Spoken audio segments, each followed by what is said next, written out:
WWE talent are scared by backstage changes. Randy Orton is to undergo surgery, and a released NXT 2.0 star has made their in-ring return. It's all in the wrestling news right now. A lot of moving and a shaking behind the scenes in WWE. We've seen John Laurinaitis put on leave of absence, and Bruce Pritchard has stepped into his role. Which means Bruce Pritchard is head of creative and also head of talent relations. And this hasn't sat particularly well with some people within WWE. The Observer writing today, the reaction to all that's gone on was generally negative from talent, since Laurinaitis had a better relationship with most than Pritchard.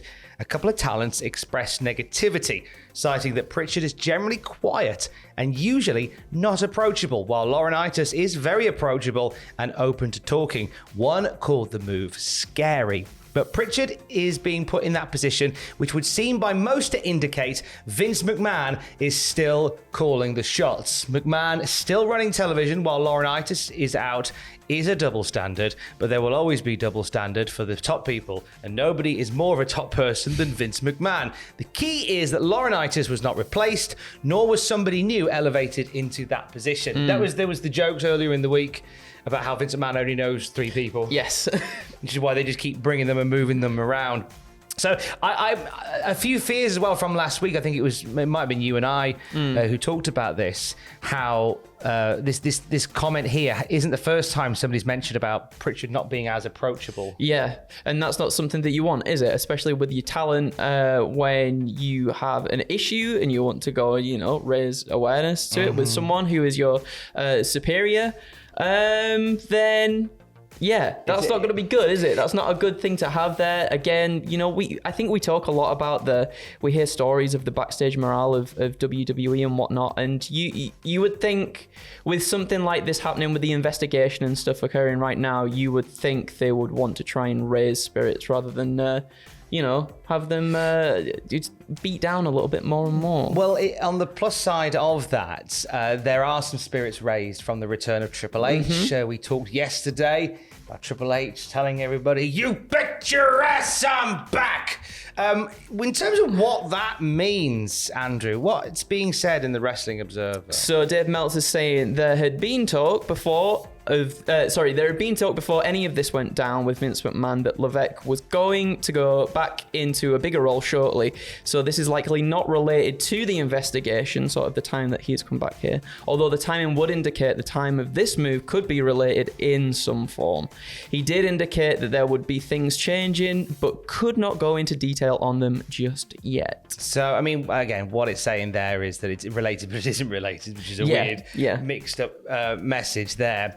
I think it's a good thing to have Triple H back in that position. And a lot of people were speculating as to what the "I'm back" speech meant. Yes, of course, yeah. It seems to mean that Triple H will probably sort of get back into a position where he has more sort of creative energy behind the product. And I, for one, am very happy to see it. I think somebody who's been a Triple H, I've followed Triple H's career throughout my entire life as a wrestling fan. And, we've been through the reigns of terror and all of that stuff. But the one thing I feel that we've seen from Triple H in the last 10 years or so is he's somebody that's very much got wrestling fans in mind. Yeah, I think he's more in tune with sort of the modern wrestling product, and I'm quite excited to see how his mind and NXT 2.0, if we can meld them together in such a way, I think that's going to be really interesting. Somebody who Triple H knows very well, former Evolution running mate Randy Orton, in the news lately. We haven't heard or seen from Randy Orton for a long while. Riddle fighting for his revenge, and it looked as if this was setting up to a Riddle versus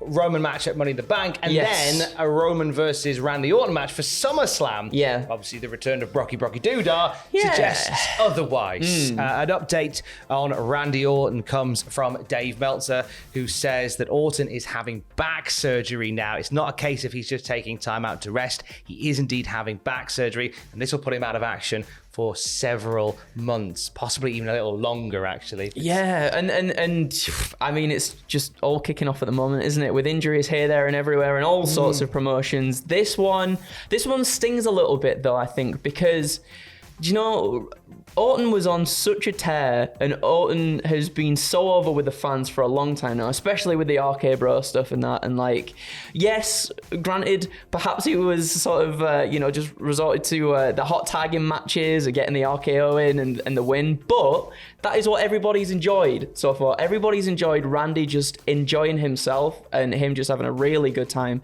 in the ring. And that would have been a very, very fun match to see. Randy Orton, a very hot Randy Orton versus it's very hot. Oh, it's very hot. It's a very hot Randy Orton versus Roman Reigns, and it's unfortunate that we won't get that now. We do talk about how, as you say, Randy Orton sort of filtered down to being the hot tag, the hot save, the RKO. But here's the thing, like the RKO, Randy Orton picked a finishing move that stuck with the fans many years ago that involves him taking a massive back bump. Yes. So I could get why he needs back surgery. Of course, yeah. I would wonder if upon his comeback, and it would be a shame to do this because the RKO is such an over move. Yeah, of course. Whether he would transition into a move that wasn't the RKO, like we saw Jushin Liger change his offense up near the end of his career to basically a running palm strike as a finish, and that added years on. Imagine if that is Randy Orton's finishing now, a running palm strike.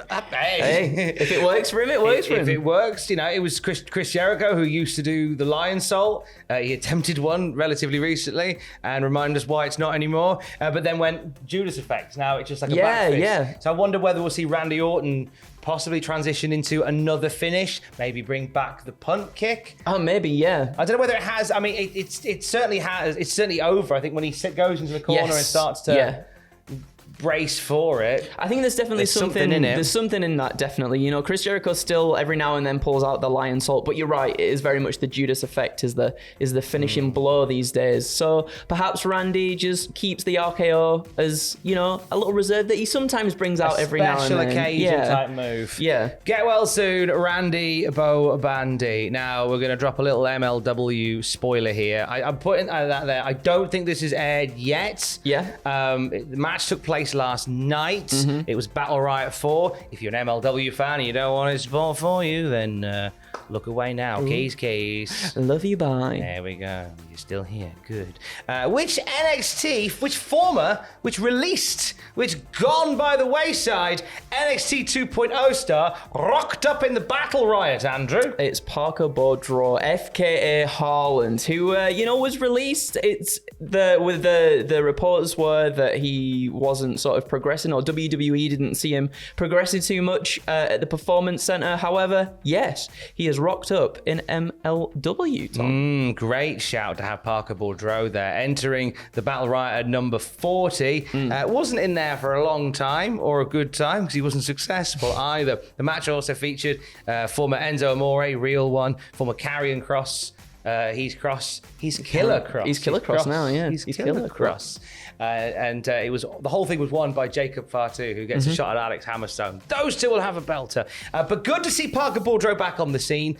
Wishing him well. I feel like, and when he debuted as Haaland, as sort of Joe Gacy's muscle, it didn't really touch the sides with me. No, I don't know if that character was enough to give Haaland, enough to give him a little bit, because they were saying he wasn't really developing much in the ring, but I don't think that role gave him much to do anyway. No. So perhaps that's the reason why there wasn't much in the way of, progression. But fingers crossed now. Yeah. He's off the reins, do whatever you want, pal. See where this takes you, Parker Boudreaux. Have fun with that. Look out for MLW's Battle Riot. It's their version of the Rumble. It's always really good fun. If you considering checking one out, do check this one out, Battle Riot. It seems like it was a really fun Battle Riot this year from New York City. More wrestling news across the weekend, and as we get it at cultaholic.com. Keys. Love you, bye. Right, I'm off to the beach. What about you? Let's go. Beach time. See you in a bit. Beach time. See you on the beach. Bye.